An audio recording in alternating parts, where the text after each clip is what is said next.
My name is Jiyoo Noh. I'm 18 years old. I just recently graduated from St. Mary's Academy, and I'm going to be studying engineering science at the University of Toronto this coming fall. So I was born in South Korea. I was born in Seoul, and then when I was 4 years old, my parents decided to move here. It was a tough change, especially for my parents. We don't have any family here. Those first couple of years in preschool were really difficult as I kind of adjusted to living in Canada.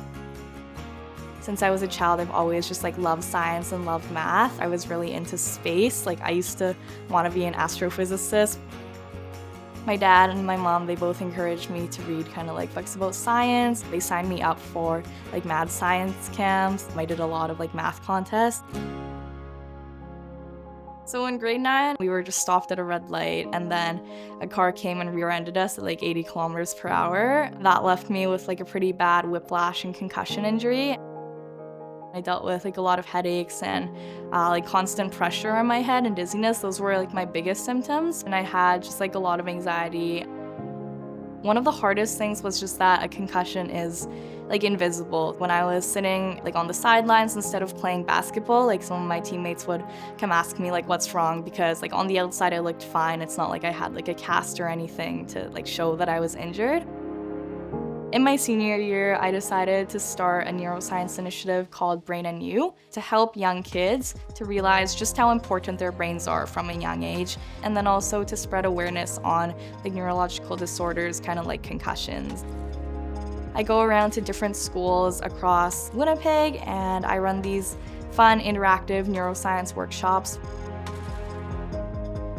In grade 11, I was chosen to be one of the co-heads of my STEM club at St. Mary's Academy. We never really did anything to celebrate the accomplishments of women in STEM. I decided to initiate our first ever Women in STEM campaign to teach students at our school about the different accomplishments of female scientists.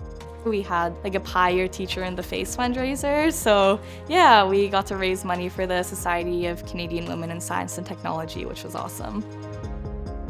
In grade 12, I cold emailed a lot of professors at the University in Manitoba, and I was able to get into one of the labs there and kind of do a few literature reviews researching schizophrenia, so that was a really important and cool experience for me.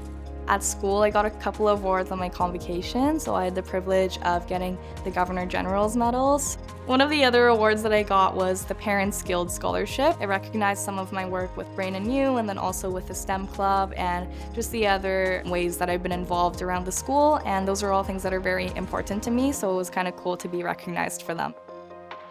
I'm moving to the University of Toronto to study engineering science. Ultimately, my goal is to create awareness on these invisible neurological disorders, and I want to help people who are maybe paralyzed. I want to be able to find cures to these neurological disorders, and I want to be able to create technologies that can help these people kind of live out their daily lives again.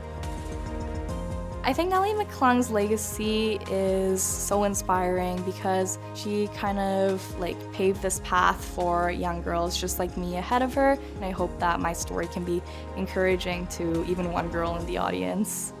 If I could tell my 12-year-old self something, I would just tell her the importance of pursuing your passions, even when the odds might not be in your favor. Sometimes it's up to you to make these opportunities. When you do knock at the door, eventually it does open. My name is Jiyoo. Yes, I can, and I know you can too.